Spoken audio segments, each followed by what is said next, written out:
Sur Europe 1, Mathieu Noël. Vous écoutez Europe 1, il est 12h22, rien ne s'oppose à midi continue avec Eva Rock, Nicolas Caro, Jean-Philippe Ballas et celui qui n'est jamais content puisque vendredi, enfin, notre chroniqueur gastronomique Olivier Pouls lui avait apporté du vin, ce vin qu'il réclame à corps et à cri depuis des semaines, mais voilà pour lui, il manquait encore quelque chose. Mais il n'y a rien à manger avec le petit verre de vin.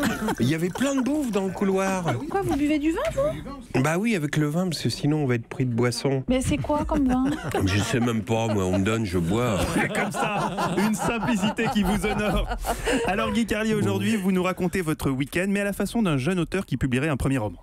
Oui, aujourd'hui j'ai intitulé ma chronique « La nonchalance d'une éolienne ». Sous cette formule a priori absconse se gâche mon désir de donner à ce billet une patine littéraire et de m'attirer ainsi les bonnes grâces de Télérama qui adore ce genre de phrases à la con qui font les titres des premiers romans de jeunes auteurs qui se prennent pour François Sagan ou Le Clésio, mais qui sont à François Sagan ce que Calogero est à Michel Berger, à Le Clésio ce qu'Obispo est à Paul Naref. La nonchalance d'une éolienne, ce n'est pas un hasard, je vous raconte. Lorsque je roule vers mon cher Morvan sur la 6, on devine que la sortie Vézelay est proche lorsqu'on aperçoit un alignement d'éoliennes dans les champs qui bordent l'autoroute. Ce week-end, comme le vent était timide et que les grandes pales d'une d'entre elles tournaient plus lentement que les autres, la fulgurance a jailli de mon âme tourmentée, telle une éjaculation littéraire. J'ai dit à celle qui partage ma vie, assise à mes côtés, regarde mon amour, la nonchalance de l'éolienne. Sans doute sous le choc de cette création permanente, elle murmura quelques mots d'admiration que je ne compris pas. La priais de répéter, elle me dit « Non, c'est pas important ». J'insistais, elle finit par me répondre « Non, je disais que je prendrais bien un poulet cuit chez Vival à Saint-Père, comme ça on n'aurait pas à cuisiner en arrivant. » Encouragé par l'accueil réservé à ma femme à la nonchalance de l'éolienne, j'ai passé le week-end à le commenter façon d'un jeune auteur. Par exemple, j'allais faire pipi, je disais à ma femme « Voici donc que s'imposent les certitudes urinaires ».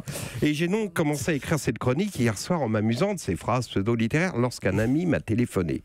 Il était bouleversé. Il rentrait d'un week-end dans la maison de campagne d'un couple de ses amis. Au départ, il n'avait pas envie d'y aller, car comme nous tous, il sait à quel point l'enfer doit ressembler à un week-end chez des amis à la campagne. Il m'a raconté la chambre dans le grenier, pas terminé, le vieux canapé confo dont les ressorts pénétraient dans ses côtes, le convecteur électrique qu'il grille à 20 cm, tandis que le reste de la pièce reste glacial. Et le matin, lorsque réveillé très tôt, trop tôt par les ressorts du canapé, il attend qu'il y ait du bruit dans la maison, tellement il avait envie de pisser, il n'osait pas se lever parce que les chiottes étaient à côté de la chambre de ses hôtes, qu'il avait entendu faire l'amour comme des malades, et que c'était d'autant plus troublant qu'il a un petit sentiment pour Pauline depuis toujours.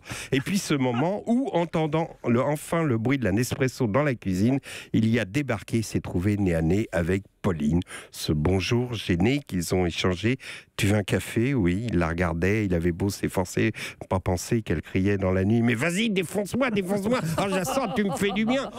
Il lisait dans ses yeux d'ailleurs qu'elle se demandait s'il avait entendu. Et puis, heureusement, le mari, Serge, est arrivé. Il avait une balafre due au pli de l'oreiller et un épi ridicule dû à sa position de sommeil. Et mon ami ne voyait plus que ça, cette touffe de cheveux à l'horizontale.